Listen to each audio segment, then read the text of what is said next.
Assalamualaikum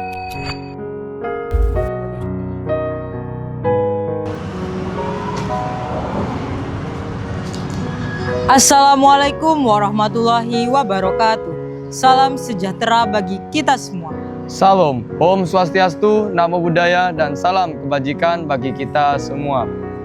Kami, perwakilan dari SMA Negeri 2 Bangkalan. Pada kesempatan kali ini, kami akan mewawancarai salah satu veteran yang ada di Kota Bangkalan untuk mengetahui lebih jauh tentang pengalaman, perjuangan, serta kisah beliau dalam menjaga dan memperjuangkan kemerdekaan Indonesia. Kemerdekaan Indonesia yang kita alami saat ini tidak terlupakan oleh para pahlawan dan para pejuang yang telah mendahului kita. Maka dari itu, semangat perjuangan yang telah mereka lalui wajib kita teladani dan kita hargai hingga saat ini. Baik, selamat sore Bapak. Sebelumnya terima kasih karena telah menyempatkan waktu sampean yang mana pada sore hari ini saya Seza Nadia Putri, Ketua Umum OSIS periode ke-48 di SMA Negeri 2 Bangkalan bersama rekan saya Alfandra Valesi sebagai Ketua Umum SMA 2 Bangkalan dan juga serta teman-teman dari Prasmada dan juga rekan-rekan kami dari tim jurnalistik SMA. Di sini bagi kami pengalaman para pejuang dan veteran merupakan bagian penting dari sejarah yang perlu terus dikenang. Dan juga bagi kita selaku pelajar itu akan menjadi tauladan bagi kita. Siap. Pertanyaan pertama kali ini mungkin dari Bapak bisa menceritakan kepada kami kiranya satu pengalaman apa yang paling berharga dari sampean pada saat memperjuangkan pada bangsa negara kita atau Negara Kesatuan Republik Indonesia. Mungkin juga bisa diceritakan kepada teman-teman semua nilai-nilai apa saja yang dapat Bapak simpulkan dari pengalaman yang telah Bapak dapatkan tersebut. Saya mempunyai pengalaman sebatas pada saat operasi di Timur Timur. Ya, itu pada tahun 1975. Bulannya itu kalau tidak salah itu bulan Agustus. Saya pertama kali itu masuk di sana, di tim-tim itu merebut perbatasan. Pertama saya di sana, di perbatasan di Timur Timur di Mutain. Di situ diberi tugas, kamu sekarang jangan memikirkan istri. Tugas pokok Anda sekarang itu adalah operasi. Saya pada saat itu berangkat tidak mengerti operasi apa itu. Tidak tahunya perang. Rebutan pertama Benteng Batu Gede, namanya Benteng Batu Gede. Aku itu dekatnya Mutain itu yang dijaga Fretilin. Yang Batu Gede kita kena sudah menuju ke sasaran lagi. Menuju ke daerah Palaka atau daerah Balibu. Itu benteng yang tertinggi, yang terindah. Semua apa yang saya tahu pada saat itu masuk ke benteng Balibu itu anggota atau kapal yang masuk di daerah Atapupu perbatasan Indonesia itu kelihatan dari benteng Batu Gede. Itu masuk daerah Portugal sudah. Jadi saya pada saat itu pertempuran 2 hari 3 malam merubah benteng Batu Gede. Balibu itu kita tahu bahwa kita itu betul-betul perang. Hanya pesan daripada komandan, jangan memikirkan keluarga. Yang dihadapi Anda itu musuh. Di depannya itu adalah musuh. Saya di sana menamakan Apu DT. Apu DT itu rakyat tim-tim asli. Itu yang tidak perlu Fretilin, tidak perlu Apu DT. Apu DT itu adalah rakyat biasa. Kalau UDT itu adalah yang pro Fretilin, ya tahu, pro Portugal di situ, dan ada Fretilin. Fretilin itu dipersenjatai dengan UDT. Tapi kalau Apu DT, rakyat biasa, itu tidak ada yang dipersenjatai. Waktu kita mau berangkat, saya dulu diperintahkan, kamu nembak dulu atau ditembak duluan. Dengan demikian, dengan keberangkatan saya 7576, pemerintah memberikan suatu dana kehormatan yaitu Tufet dan Dahor. Tufet itu singkatan dari tunjangan veteran dan Dahor itu dana kehormatan. Beserta saya mendapatkan gelar kehormatan veteran. Gelar kehormatan veteran itu diberikan oleh Presiden, dimandatkan kepada Kemenhan, Kementerian Pertahanan. Di situ dijelaskan Kalau tentara itu belum tentu veteran.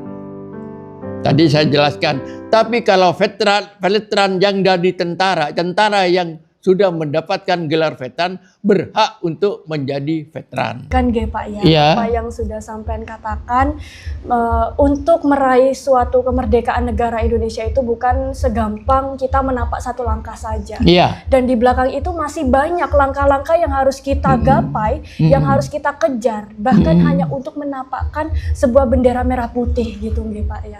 Iya. Dan di sini juga tersampaikan pula pesan tersirat dari Bapak Jufri bahwasanya kita sebagai generasi muda saat ini, mari kita tetap memperjuangkan negara Indonesia kita agar tidak luntur dan juga kita tetap mempertahankan ideologi kita yakni Pancasila. Saya itu pelatih Paskibraka 1982 sampai 98. Dulu saya mengatakan kepada anak-anak Paskibraka, Anda berlatih di sini hanya beberapa jam aja. Itu masalah bendera. Berapa hari, berapa bulan tentara itu yang mati menancapkan bendera merah putih di Bobonaru itu. Bener. Teman banyak yang meninggal, teman saya itu menancapkan bendera merah putih. Itu demi apa? Demi bendera merah putih menancap di Bobonaru. Dengan demikian saya harapkan kepada adik-adik itu sekarang pegang suatu ucapan dari veteran pejuang kemerdekaan dan veteran pembela kemerdekaan. Ya, dengan kata-kata kepada generasi muda dan penerus bangsa demi menjaga kedaulatan rakyat atau negara. Ya. Jangan sekali-kali melupakan sejarah. Bangsa Indonesia sekarang, kira-kira tanggapan Bapak seperti apa? Tanggapan Bapak terhadap kondisi bangsa Indonesia sekarang, dan adakah hal yang membuat Bapak bangga, sekaligus hal yang menurut Bapak masih perlu diperbaiki oleh generasi seperti kamu?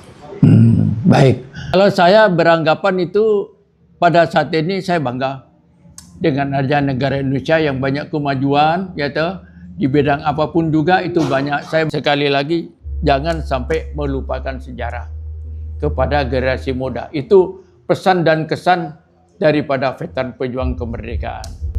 Gitu. Mohon izin Bapak, karena di sekolah kami juga menerapkan jangan sekali-kali melupakan sejarah. Iya. Dan kami juga menerapkan dan dikenali dengan singkatan Jas Merah. Iya. Jadi kami diajarkan oleh guru-guru sejarah kami jangan sampai melupakan sejarah. Jadi veteran PKR itu adalah veteran pejuang kemerdekaan. Kalau yang veteran pembela kemerdekaan itu seperti saya, Pak Nasir itu juga. Siap.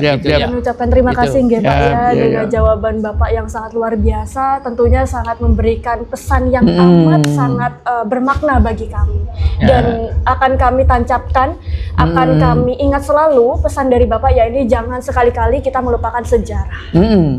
Terima kasih Bapak. Itu saya menjelaskan sedikit saja, soalnya saya juga dengan Minfed itu bukannya membidangi veteran, saya di Kapok Tuhutnya, ya, yang veteran itu aslinya PNS Pak Freddy situ.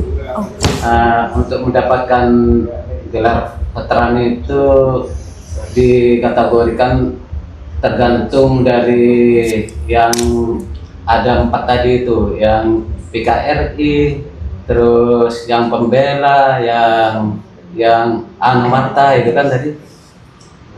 Itu nanti untuk pengajuannya itu di yang awalnya dulu di Minfed yang sebelahnya koperasi Pak ya dulu Pak ya. Nah, itu untuk pengajuan tunjangan veteran, yang artinya semua veteran itu berhak mendapat tunjangan itu disesuaikan dengan aturan perundang-undangannya.